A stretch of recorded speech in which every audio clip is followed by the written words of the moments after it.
The entire Grand Assembly Hall went completely silent the moment I asked the question. Thousands of alien eyes locked onto me. Some looked confused, some looked horrified, and one elderly judge actually dropped his crystal staff. The sound echoed through the chamber like thunder. On the raised platform, the young alien woman everyone had ignored for years froze so completely that I wondered if she had stopped breathing. A glowing tear slid down her silver blue cheek and she whispered only 3 words. "You choose me?"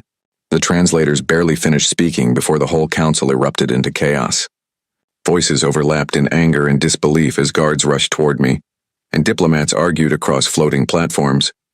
Yet she stayed still, staring at me like I had reached into a place inside her she had buried long ago, and pulled something back into the light. No one in that room understood why I had asked, but I did. Because during the last 7 days I had learned something about this so-called disabled girl that the rest of the galaxy had never even bothered to see, and that truth was about to change everything. Welcome to HFY Stories. If you enjoy strange human adventures across the galaxy, please consider subscribing. Your support means more than you might think, and trust me, you're going to want to stick around for this one.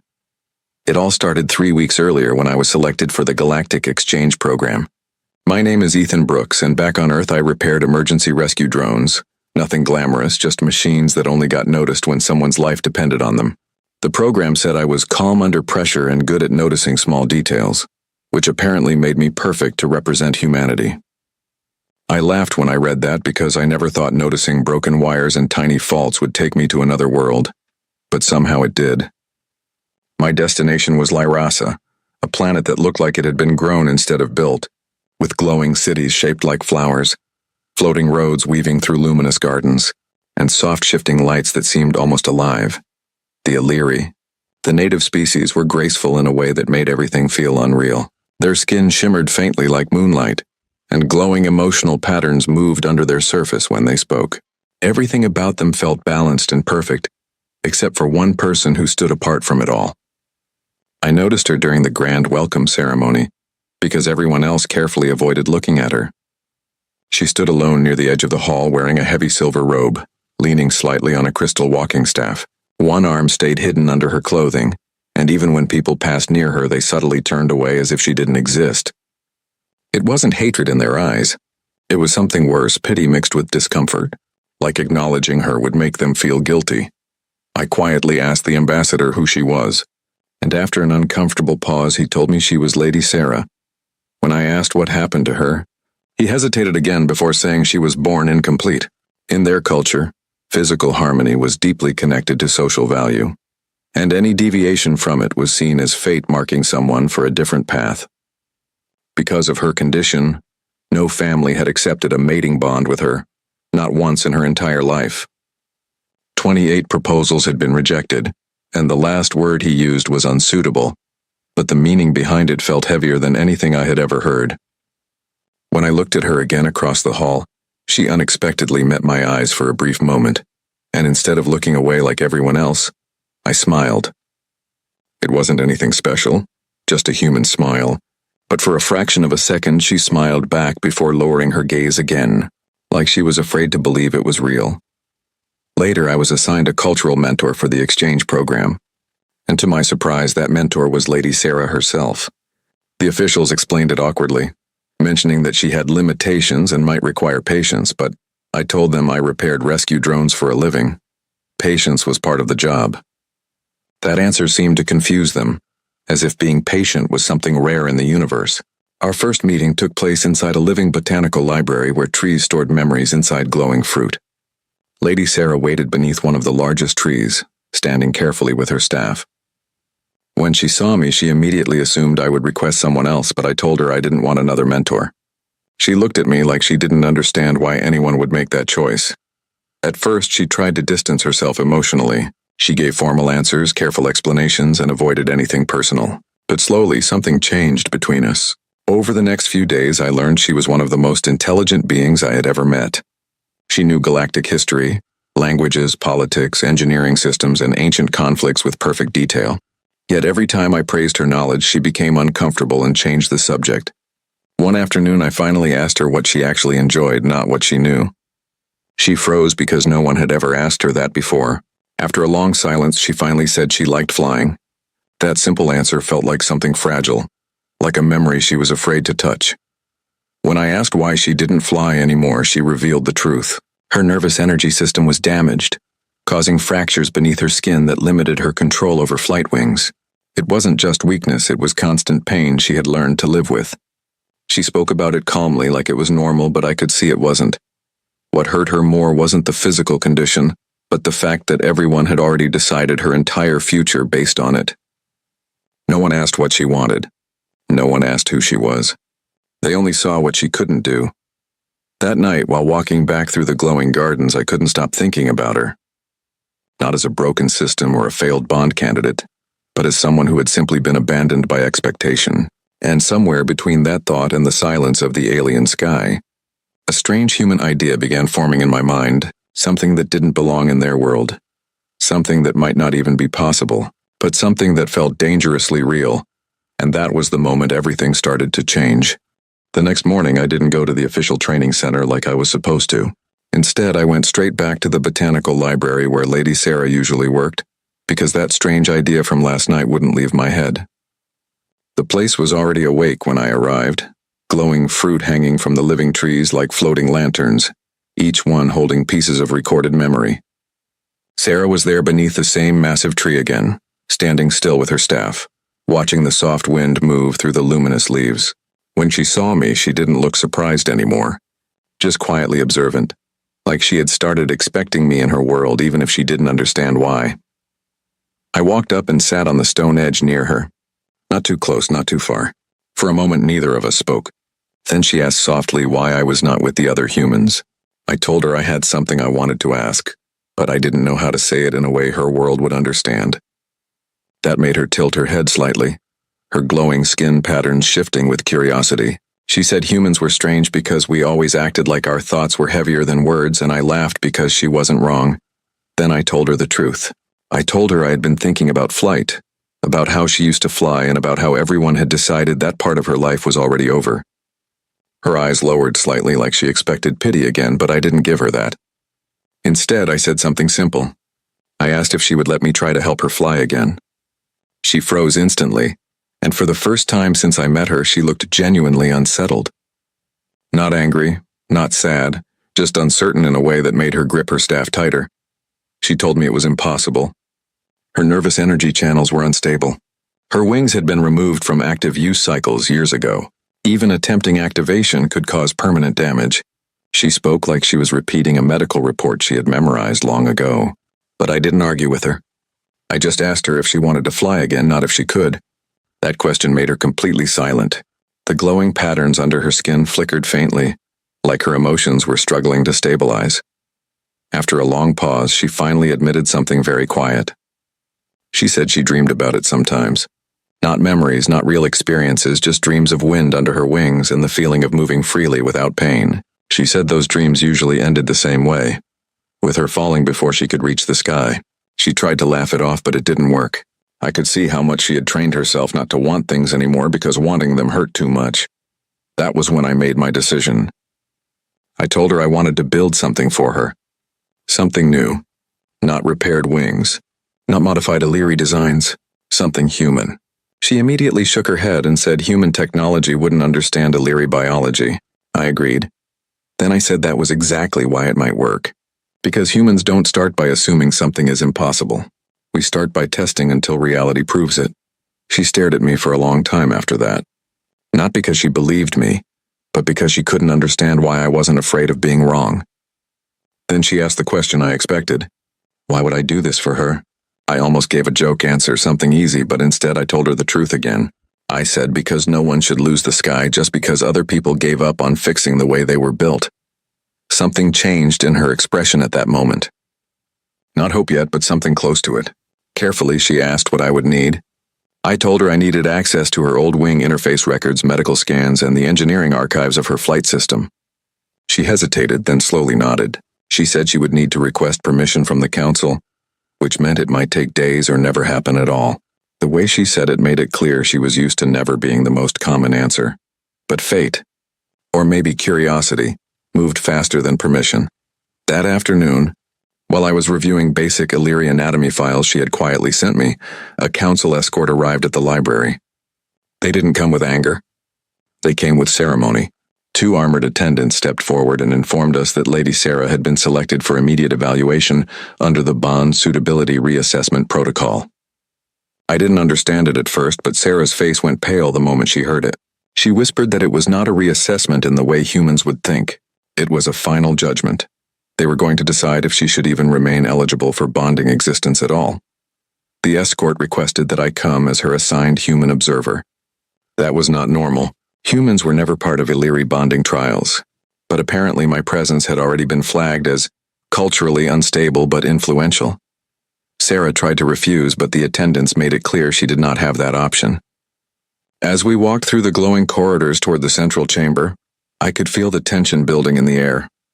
The entire city seemed quieter, like even the gardens were waiting. Sarah walked beside me, her staff tapping softly on the floating path. For the first time, I noticed her hands shaking slightly. I asked if she was afraid. She didn't answer immediately. Then she said something that stayed with me. She said she wasn't afraid of the judgment. She was afraid of confirmation, afraid that after all this time, the galaxy would finally say out loud what she had already been forced to believe about herself. When we reached the chamber doors, they opened without sound, revealing a vast circular hall filled with Illyri judges, nobles, and observers suspended on levitating platforms. At the center was a radiant interface sphere, glowing with diagnostic light. Sarah stopped for a moment before stepping inside. I could feel every eye shift toward her at once. Some looked clinical. Some looked distant. None looked kind. Then the lead adjudicator spoke her name. And the evaluation began. The sphere activated. Light wrapped around Sarah's body, scanning every nerve channel, every wing pathway, every fractured energy line beneath her skin. Data streamed across the air in shifting symbols. At first, everything was silent. Then the whispers started. I couldn't understand all of it, but I caught enough words to know the outcome was already being assumed. Degradation, instability, non-recoverable. Sarah stood perfectly still, like she had done this many times before in her mind. But I could see her eyes slowly losing focus, not from pain but from expectation. Then something unexpected happened. The sphere flickered. The data stream stalled for half a second, then surged again with new patterns. Confusion rippled through the chamber. The lead adjudicator leaned forward sharply, demanding recalibration. The system rechecked Sarah's neural signature again and again, and each time the results changed slightly. Not worse, not stable, but inconsistent, and inconsistency was something the Illyri system did not understand. That's when I noticed something no one else had. The scans weren't just reading her condition. They were reacting to something inside her that had never been measured before. And suddenly, the entire chamber went quiet again. But this time it wasn't judgment filling the silence. It was fear. Because whatever the system had just found inside Lady Sarah was not supposed to exist. The moment the diagnostic sphere flashed red, the entire chamber changed. The soft glowing calm of the Illyri court vanished, replaced by sharp warning lights that pulsed across the floating platforms. Guards shifted their stance instantly, and the judges stopped whispering like they had just realized something was wrong, not with Sarah, but with the system itself. Lady Sarah stood frozen at the center of it all, her breathing shallow, her silver blue skin dimming slightly as if even her body was bracing for the final verdict she had been expecting her whole life. I could feel it too, that heavy pressure in the air, like the room itself had decided her fate before the data even finished speaking. The lead adjudicator demanded a full recalibration of the sphere. The glowing interface spun rapidly, rechecking her neural structure again and again. Each cycle produced a different result, and that alone seemed to disturb the entire council more than any simple failure ever could. Illyri systems were built on absolute certainty. They did not tolerate uncertainty, and right now Lady Sarah was producing nothing but it. The judges began arguing in low voices, some insisting it was a corrupted scan, others suggesting hidden biological damage beyond known science. But I wasn't listening to them anymore, because I noticed something no one else in the room seemed to understand. The system wasn't confused because she was broken. It was confused because she was changing. Sarah's hands trembled slightly as she stood there, her staff pressing into the glowing floor for support. I stepped forward without thinking. Breaking protocol, breaking distance rules, breaking everything I was supposed to respect as a guest in their world. One of the guards immediately moved toward me, but I raised my hand and told them to stop. I didn't shout. I didn't threaten. I just said she is not a malfunction. That made several Illyri officials turn toward me sharply, like I had spoken something dangerous. The adjudicator asked me what I meant, and I told them their system was reading her like a static object when she was clearly not one. I said people don't stay the same under pressure. They adapt. They evolve. Sometimes in ways machines can't predict. Sarah looked at me then, her eyes filled with something fragile and uncertain, like she didn't understand why I was still standing beside her, when even her own people were preparing to discard her completely. The sphere flashed again, louder this time, and a new projection appeared above her. This one was different. Instead of damage reports, it showed fluctuating energy pathways that were actively reorganizing in real time. The council went silent again. One of the younger observers whispered that it looked like regeneration, but an elder immediately rejected it, saying Illyri nervous systems did not regenerate at that scale. That was impossible. But the data didn't care about their traditions. Then something even stranger happened. The glowing fractures beneath Sarah's skin, the ones I had seen before, began to respond to the sphere's scan. Not worsening, not spreading, but stabilizing in short bursts, like her body was reacting to being observed. Or more accurately, reacting to something about the observation itself. I realized then that her condition was not purely biological damage. It was partly systemic rejection. Her nervous channels weren't just broken. They were being suppressed by the very environment that defined normal Illyri function. I turned to Sarah and asked her quietly if she felt anything different right now. She hesitated, then admitted that for the first time in years the pain in her arm had decreased slightly since entering the chamber.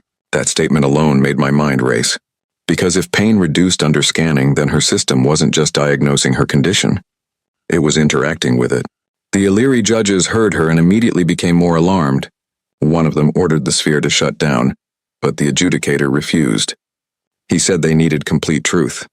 But I could see something else forming in his expression now. Curiosity, the dangerous kind. The sphere pulsed again and projected a new layer of data. This time it wasn't just Sarah's body. It was her history. Every rejected bonding attempt. Every failed medical intervention. Every instance where her nervous system had been forced into standardization treatments. And as that data unfolded, I noticed something horrifying hidden inside it. Every treatment she had ever received was based on correcting deviation, not understanding it. They were not healing her. They were repeatedly forcing her body to reject itself. No wonder the system was unstable. She wasn't failing. She was resisting. Sarah stepped back slightly as if the weight of that realization physically hit her. For the first time, she looked directly at the council instead of the floor. Her voice was quiet but steady when she asked if this meant she was truly beyond repair. The question wasn't about science. It was about identity. The chamber hesitated. No one wanted to answer, because answering would mean admitting something far worse than failure. It would mean admitting they had never actually understood her condition at all. That was when I made another mistake that no one expected from a human. I walked forward again, right into the center beside her, and told them to stop treating her like a defect in a system they already thought was perfect. I said maybe the system was wrong, not her. That statement triggered immediate uproar. Several officials shouted that I had no authority to question Illyri medical doctrine. One even called it insulting. But I didn't back down.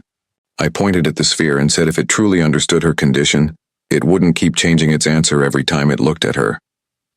The chamber fell into tense silence again, because for the first time they had no clean argument against it. Sarah turned toward me slowly, like she was afraid to believe I was still there. She asked me in a whisper why I kept defending her when I had nothing to gain. I didn't answer immediately, because the truth wasn't simple anymore. It wasn't just curiosity or empathy.